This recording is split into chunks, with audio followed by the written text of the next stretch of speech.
तेलंगाना के 15 जिलों में भारी बारिश और तूफान की चेतावनी दी गई है और मौसम विभाग ने राज्य में येलो अलर्ट भी जारी किया है। यानी तमिलनाडु और आंध्र प्रदेश में कहर बरपाने के बाद बादल अब तेलंगाना में बरसने वाले हैं। जिन 15 जिलों के लिए चेतावनी जारी की गई है उनमें हैदराबाद, खम्मम, महबूबनगर और नारायणपेट शामिल हैं। इनके अलावा रंगारेड्डी, कामारेड्डी, नलगोंडा, मलकाजगिरी का नाम भी भारी बारिश वाले इलाकों की लिस्ट में शामिल है। मौसम विभाग ने तो ये भी कहा है कि अलर्ट में जो बताया गया है उससे भी ज्यादा खराब हालात हो सकते हैं और राज्य पर अगले 2 दिन भारी पड़ने वाले हैं। यानी जितना अंदाजा लगाया गया है उससे भी बुरे हालात होने का खतरा बना हुआ है। बताया गया कि कुछ जगहों पर रात से ही बादल बरसने लगेंगे जो आने वाले 2 दिनों में बेहद खतरनाक रूप ले सकते हैं, इसलिए लोगों को भी सतर्क रहने के लिए कह दिया गया है।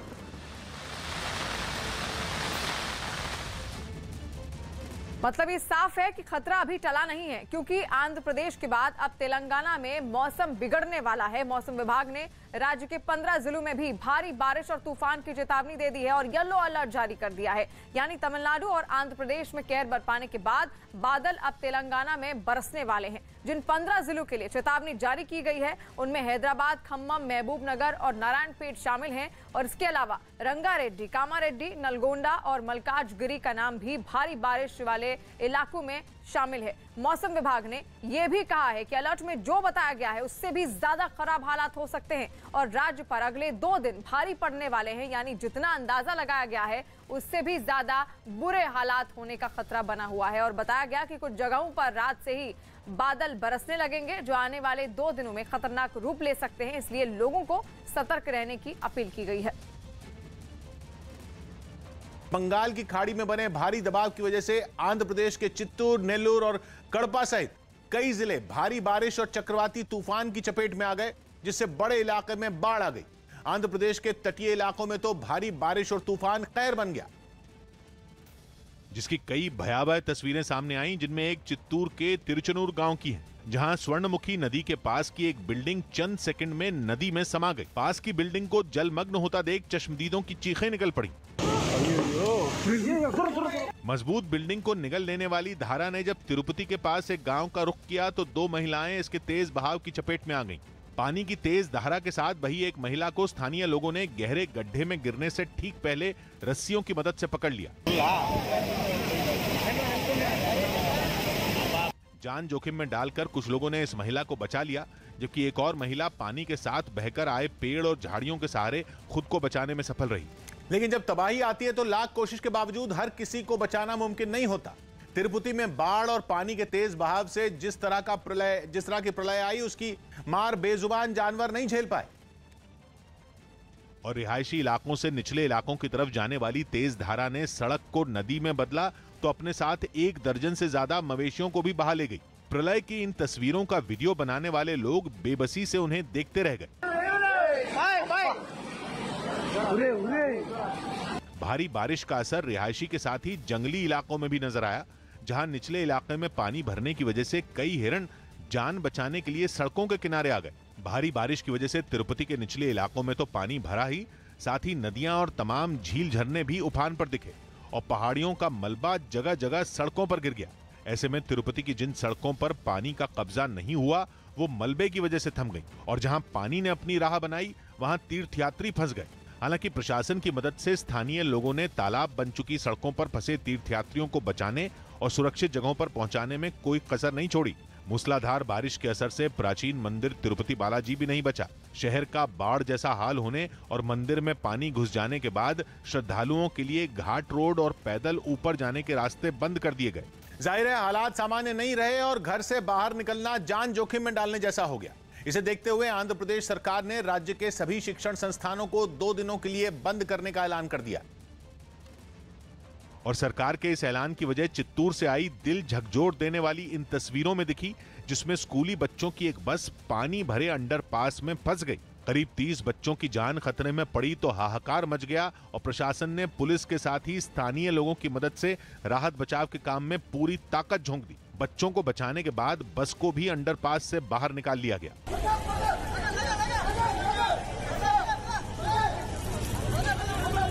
इसी तरह कड़पा के रामापुरम में सड़क पर बहने वाली तेज धारा की चपेट में आने से एक बस बह गई, जबकि 2 बसें बीच सड़क पर फंस गईं।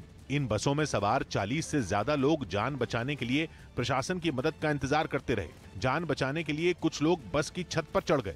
कड़पा में ही एक जगह कई गाड़ियां कागज की नावों की तरह पानी में बहती दिखी। हालांकि ऐसी तबाही के बावजूद कुछ लोग सड़कों पर जमा पानी में वॉलीबॉल भी खेलने पहुंच गए। लेकिन आंध्र प्रदेश से आने वाली हर तस्वीर से यह साफ है कि हालात बेहद भयावह हैं। कई जगहों पर लोगों की जान बचाने के लिए वायुसेना तक की मदद लेने की नौबत आ गई। अनंतपुर में पानी में फंसे कुछ लोगों को बचाने की उम्मीद जब खत्म होने लगी तो फौरन आसमान पर वायुसेना का हेलीकॉप्टर मंडराने लगा और रस्सी के सहारे पानी में फंसे लोगों को बचाया गया। इसी तरह पास के ही एक और इलाके में जब नदी का पानी मोहल्लों में कमर से ऊपर तक आ गया तो पुलिस वाले घर घर जाकर लोगों को सुरक्षित निकालते दिखे। एक जगह तो पुलिस वाले कुछ दिनों के एक बच्चे को सुरक्षित ठिकाने की तरफ ले जाते दिखे। और इस वक्त की बड़ी खबर आ रही है गुजरात के आणंद से। वहां एक सड़क हादसे में 5 लोगों की मौत हो गई। यह हादसा तब हुआ जब कार और ट्रक के बीच जोरदार टक्कर हो गई। इस हादसे में कई लोगों के घायल होने की खबर है। हादसे में जान गंवाने वाले सभी लोग खंभात के रहने वाले बताए जा रहे हैं। तो गुजरात के आणंद से इस वक्त बड़ी खबर आप देख रहे हैं, जहां पर एक सड़क हादसा हो गया और इस सड़क हादसे में 5 लोगों की मौत हो गई है। यह हादसा तब हुआ जब कार और ट्रक के बीच जोरदार भिड़ंत हो गई, टक्कर हो गई और इस हादसे में कई लोग घायल भी बताए जा रहे हैं। और हादसे में जान गंवाने वाले सभी लोग खंभात जिले के रहने वाले थे। गुजरात के आणंद से ये खबर इस वक्त आप सुन रहे हैं और जनक दवे इस वक्त हमारे साथ जुड़ गए हैं। जनक, और क्या जानकारी निकलकर सामने आ रही है, किस वक्त और कैसे यह हादसा हुआ? देखिए, सुबह तड़के तकरीबन 4:30-5 बजे का वक्त बताया जा रहा है, जब खंभात का एक ही परिवार पालिताना से दर्शन करके खंभात जा रहा था और उसी बीच धुंध होने के चलते ज्यादा तेज रफ्तार ट्रक और कार दोनों थे और शायद वो दिख नहीं पाई सामने जो कार आ रही उसको, और अचानक से दोनों में टक्कर हुई और टक्कर इतनी भयावह थी कि जो इको कार थी उसमें 9 लोग सवार थे, जिसमें से 5 लोगों की मौके पर ही मौत हो गई, जबकि 4 लोग जो बुरी तरह जख्मी हैं उसको पास के खंभात के अस्पताल में इलाज उनका चल रहा है, जिनकी हालत अभी भी गंभीर बताई जा रही है। वहां पर आसपास के लोग जिन्होंने ये हादसा होने के बाद वहां पर जब ये तस्वीर देखी तब कंट्रोल को फोन किया और तब जाके पुलिस सहायता मिल पाई और उसके बाद जो जख्मी थे बुरी तरह जख्मी उनको 108 एम्बुलेंस के जरिए पास के अस्पताल में एडमिट कराया गया। जी जनक, तो 5 लोगों की मौत हो गई है और 4 लोग घायल बताए जा रहे हैं, जिनको पास के ही एक अस्पताल में भर्ती करवा दिया गया है और कई लोग घायल भी हैं। ये गुजरात की खबर इस वक्त आप देख रहे हैं। गुजरात के आणंद में एक भीषण टक्कर होती है कार और ट्रक के बीच, जिसके बाद कई लोग घायल हो जाते हैं और 5 की मौत बताई जा रही है। वहीं गुजरात के मुंद्रा बंदरगाह पर केंद्रीय एजेंसी DRI ने एक जहाज को पकड़ा जो पाकिस्तान के कराची से चीन के शंघाई जा रहा था और इस जहाज को इसलिए रोका गया क्योंकि जांच करने पर उसमें रखे 7 कंटेनर में रेडियो एक्टिव पदार्थ होने की जानकारी मिली।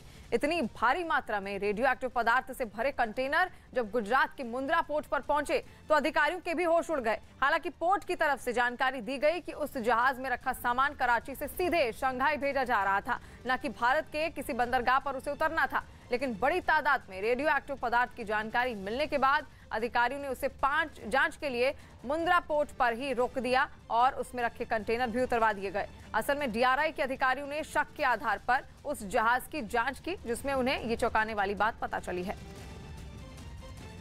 और रेडियो एक्टिव पदार्थ से भरे इस जहाज को गुजरात के मुंद्रा पोर्ट पर पकड़ लिया गया। केंद्रीय जांच एजेंसी DRI ने इस जहाज को पकड़ा जो पाकिस्तान के कराची से चीन के शंघाई जा रहा था। इस जहाज को इसलिए रोका गया क्योंकि जांच करने पर उसमें रखे 7 कंटेनर में रेडियो एक्टिव पदार्थ होने की जानकारी मिली थी। इतनी भारी मात्रा में रेडियो एक्टिव पदार्थ से भरे कंटेनर जब गुजरात के मुंद्रा पोर्ट पर पहुंचे तो अधिकारियों के भी होश उड़ गए। हालांकि पोर्ट की तरफ से जानकारी दी गई कि उस जहाज में रखा सामान कराची से सीधे शंघाई भेजा जा रहा था, न कि भारत के किसी बंदरगाह पर उसे उतरना था। लेकिन बड़ी तादाद में रेडियो एक्टिव पदार्थ की जानकारी मिलने के बाद अधिकारियों ने उसे जांच के लिए मुंद्रा पोर्ट पर ही रोक दिया और उसमें रखे कंटेनर भी उतरवा दिए गए। असल में DRI के अधिकारियों ने शक के आधार पर उस जहाज की जांच की, जिसमें उन्हें ये चौंकाने वाली बात पता चली। पोलैंड और बेलारूस के बॉर्डर पर शरणार्थियों के मचाए बवाल के बीच 30 देशों की सेनाओं के गठबंधन नेटो ने अपने सदस्य पोलैंड के यहां मिलिट्री ड्रिल की। इस एक्सरसाइज के जरिए अमेरिका, ब्रिटेन, क्रोएशिया और रोमानिया ने पोलैंड की सेना के साथ मिलकर अपनी ताकत की नुमाइश की, जिसकी सामने आई तस्वीरों में 5 देशों की सेनाएं टैंकों से धड़ाधड़ ऐसे गोले दागती नजर आईं मानो वाकई जंग छिड़ ही गई हो।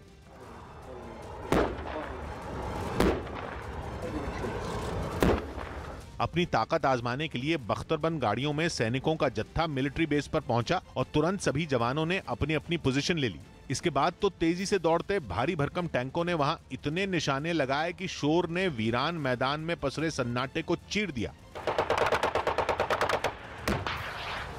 माना जा रहा है कि नाटो ने पोलैंड में ड्रिल करके एक तीर से 2 निशाने साधने की कोशिश की। पहला तो उसने बेलारूस को अपनी हद में रहने के लिए चेताया और साथ ही रूस को भी चेतावनी दे दी, जो कि बेलारूस का दोस्त भी है, और खबर है कि वो अब पोलैंड के दूसरे पड़ोसी यूक्रेन पर हमला करने की कोशिश में है। और एडवोकेट जनरल के मुद्दे पर एक बार फिर पंजाब कांग्रेस अध्यक्ष नवजोत सिंह सिद्धू के सामने पंजाब के सीएम चरणजीत सिंह चन्नी को झुकना पड़ा। सिद्धू के करीबी और पसंदीदा एडवोकेट दीपेंद्र सिंह पटवालिया को राज्य का नया एडवोकेट जनरल बनाया गया। इससे पहले भी सिद्धू इन्हीं को ये पद दिलवाना चाह रहे थे, लेकिन तब मुख्यमंत्री ने उनकी बात नहीं मानी थी, जिसके बाद सिद्धू नाराज हो गए थे और लंबी खींचतान के बाद चन्नी के नियुक्त किए गए एडवोकेट जनरल को अपने पद से इस्तीफा देना पड़ा था।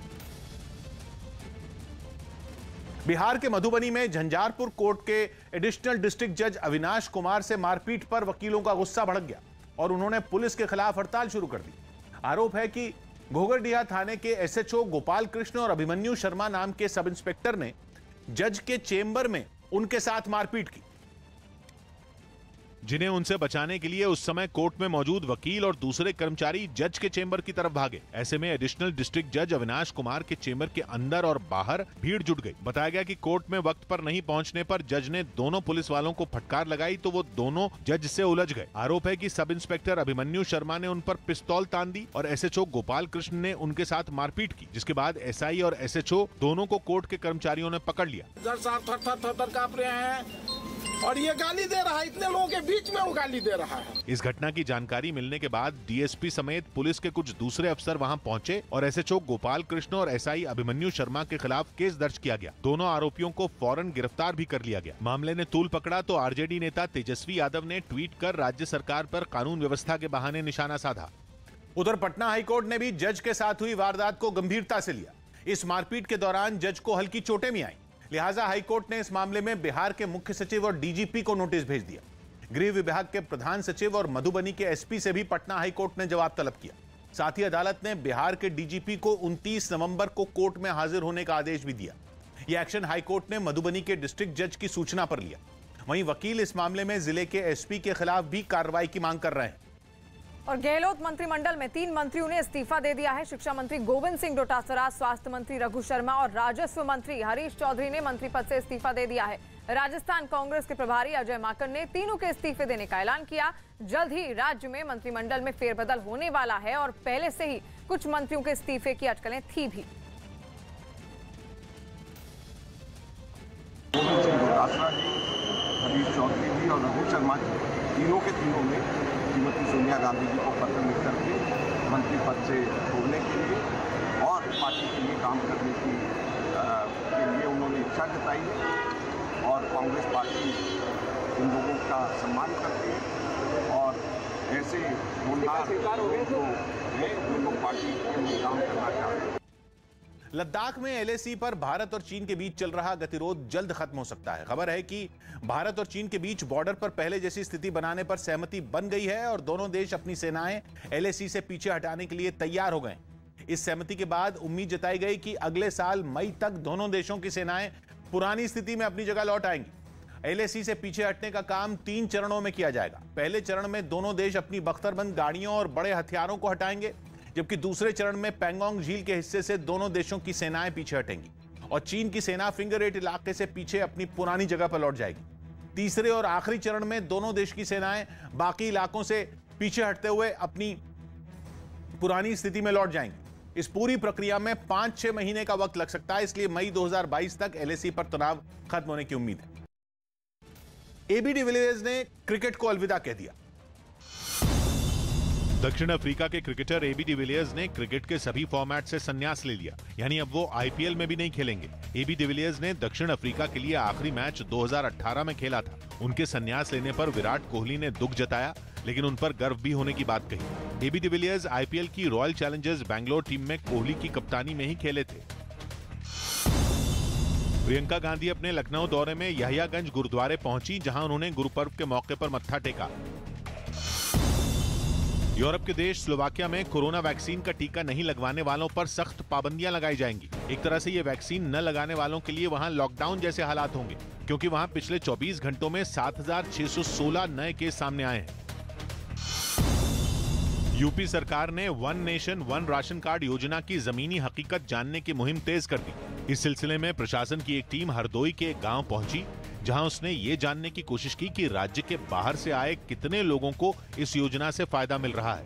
One nation one ration card योजना के तहत देश का कोई भी कार्ड धारक किसी भी राज्य में सरकारी दुकान से राशन ले सकता है। यही वहाँ लेते थे पानीपत में राशन, अब यहाँ आए हैं तो यहाँ पे भी वही चीज मिलती है। प्रशासन का दावा है कि दूसरे राज्यों से यूपी आए हजारों लोग इस योजना का फायदा उठा रहे हैं। अब तक 12,883 लोग ऐसे रहे हैं जो दूसरे प्रदेश से आकर के उत्तर प्रदेश में उनको उसी कार्ड पर राशन प्राप्त हुआ है।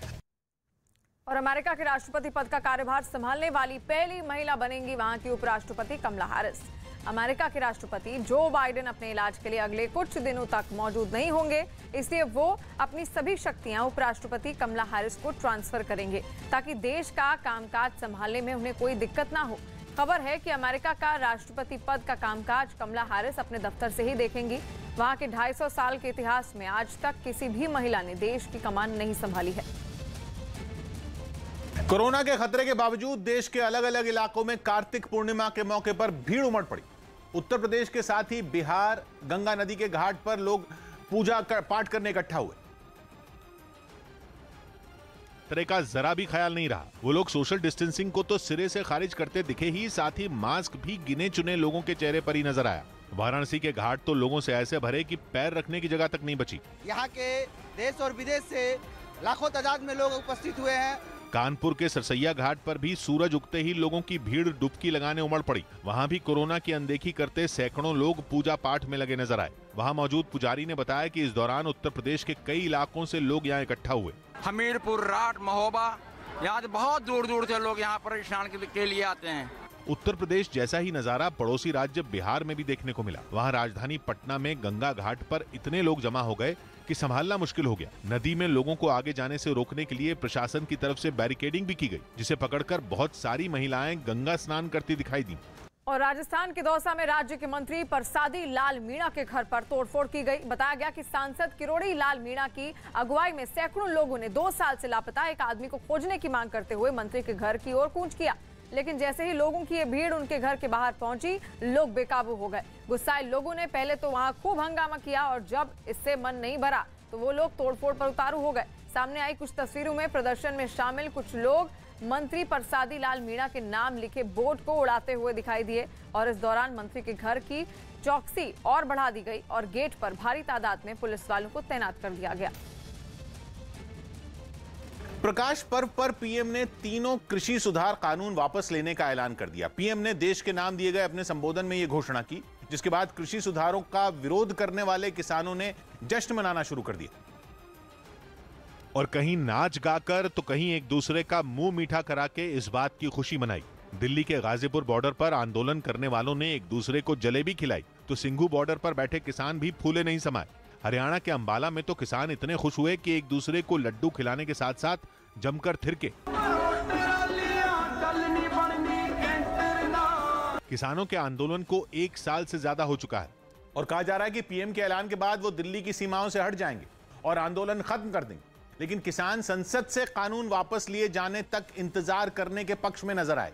इससे पहले प्रधानमंत्री ने किसानों से आंदोलन खत्म करने की अपील की और यह ऐलान कर दिया कि तीनों कृषि सुधार कानून वापस लिए जाएंगे। हमने 3 कृषि कानूनों को वापस लेने का, रिपील करने का निर्णय लिया है। यह ऐलान करते हुए प्रधानमंत्री ने इस बात पर अफसोस जताया कि वो किसानों के एक तबके को इन कानूनों की खूबियां नहीं समझा पाए। आज देशवासियों से क्षमा मांगते हुए पवित्र हृदय से कहना चाहता हूं, दिए के प्रकाश जैसा सत्य कुछ किसान भाइयों को हम समझा नहीं पाए। पीएम ने साफ कर दिया कि संसद के शीतकालीन सत्र में तीनों कृषि सुधार कानून वापस लेने की प्रक्रिया पूरी कर ली जाएगी। माना जा रहा है कि यूपी चुनाव से पहले ये बीजेपी का बड़ा दांव है, क्योंकि इससे उसे पश्चिमी यूपी में फायदा हो सकता है। इस बीच इस मुद्दे पर सियासत शुरू हो गई।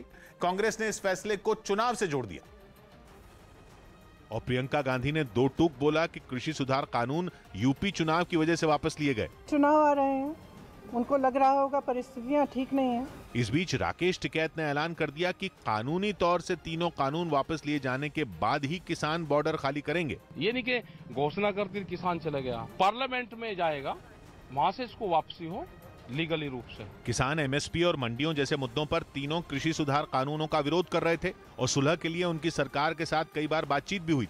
इस बीच कृषि सुधार कानून वापस लेने के बावजूद अकाली दल ने फिर एनडीए में शामिल होने की संभावना को खारिज कर दिया। अकाली दल के नेता सुखबीर सिंह बादल ने साफ किया कि अब उनकी पार्टी बीजेपी से हाथ नहीं मिलाएगी और पंजाब विधानसभा चुनाव के लिए बीएसपी से गठबंधन जारी रहेगा।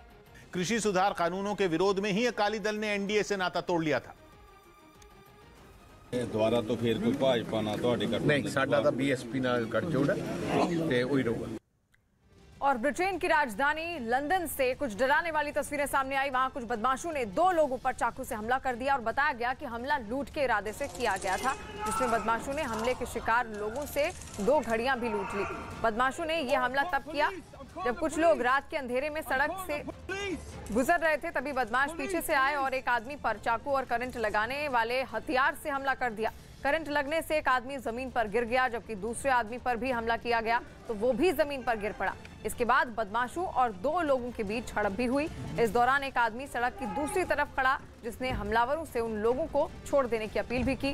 तभी पीछे से एक काली गाड़ी वहां पर पहुंची तो बदमाश कार में सवार होकर फरार हो गए।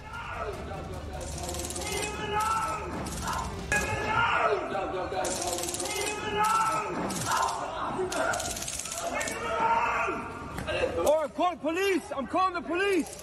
I'm calling the police! Police! Police!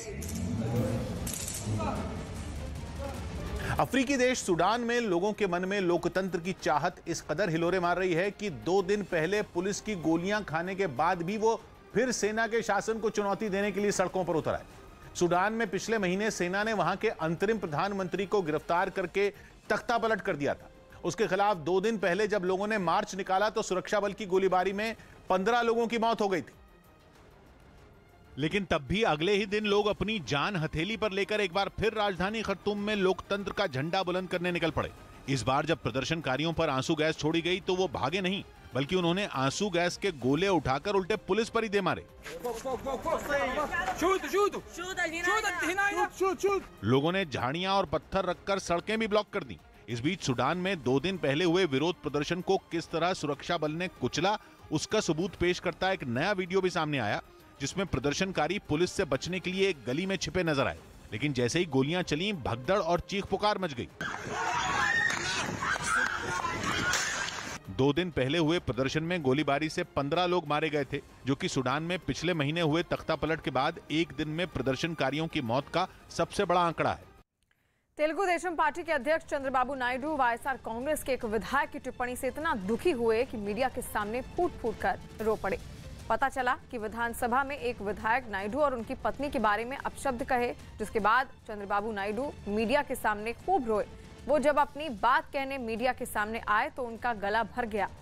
वो इतना दुखी थे कि उनकी आंखों से आंसू बहना नहीं रुके। इससे पहले उनके और उनकी पत्नी पर की गई टिप्पणी से खफा होकर उन्होंने आंध्र विधानसभा से वॉकआउट कर दिया और ये कसम खाई कि अब वो सदन में तभी कदम रखेंगे जब सीएम बन जाएंगे। जिसके बाद वो प्रेस कॉन्फ्रेंस करने आए, जहां अपनी बात कहते कहते वो फफक कर रो पड़े।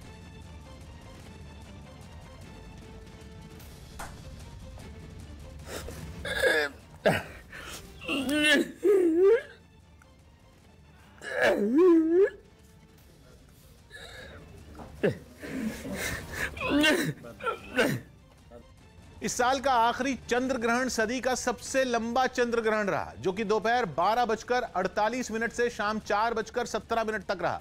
हालांकि ग्रहण पूरी तरह करीब शाम 6 बजे खत्म हुआ। बताया गया कि 580 साल बाद यह सबसे लंबा आंशिक चंद्र ग्रहण था, जो कि दुनिया के कई हिस्सों में देखा गया, लेकिन भारत के बहुत कम हिस्सों में यह नजर आया। और इस ग्रहण के दौरान चांद का ज्यादातर हिस्सा पृथ्वी के साए में आ गया था।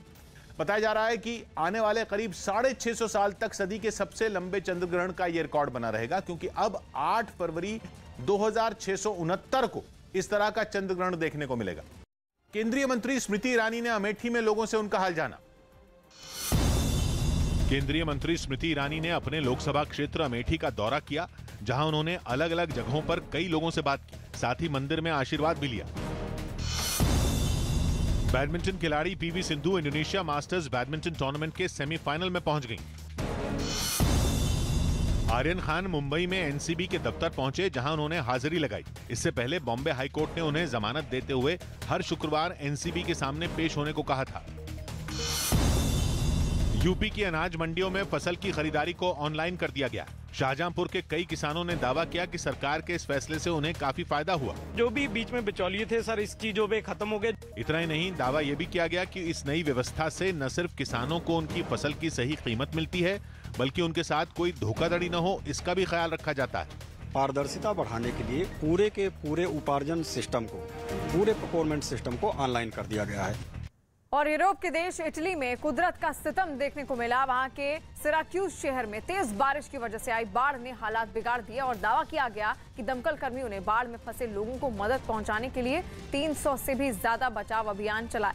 बताया गया कि खराब मौसम और बाढ़ की वजह से इटली के सिसिली द्वीप का दक्षिण पूर्वी तट बर्बाद हो गया, जबकि बाढ़ का पानी शहर ही नहीं सड़कों पर भी तेजी से बहता हुआ दिखा, जिसमें एक कार फंसी हुई नजर आई। शहर के कई इलाकों में पानी और कीचड़ भर गया, जिसमें कई मकान और बसें कुछ फीट तक डूबी हुई दिखी।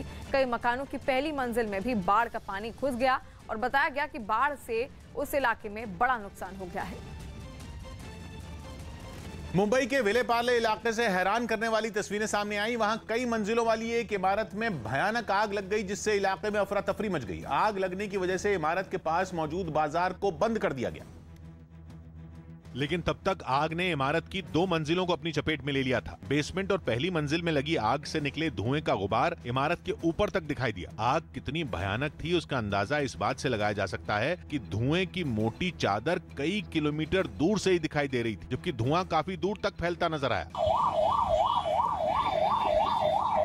आग को बुझाने के लिए वहां दमकल की 1 दर्जन गाड़ियां पहुंची। दमकल कर्मी क्रेन की मदद से ऊपरी मंजिल तक पहुंचे और इमारत का शीशा तोड़ते नजर आए। बताया गया कि जिस जगह आग लगी वो एक मॉल था। इसकी खबर मिलते ही इलाके में लोगों की भीड़ जुट गई। आग किस वजह से लगी इसका पता नहीं चल सका, लेकिन गनीमत इस बात की रही कि इस हादसे में किसी के जख्मी होने की खबर नहीं मिली। और जयपुर से हैरान करने वाली तस्वीरें सामने आई है। वहां करीब 100 फीट गहरे कुएं में गिरे एक तेंदुए का रेस्क्यू किया गया और बताया गया कि ये तेंदुआ एक दिन पहले जंगल से भटक कर इस कुएं में गिर गया था, जिसकी जानकारी गांव वालों ने वन विभाग को दी,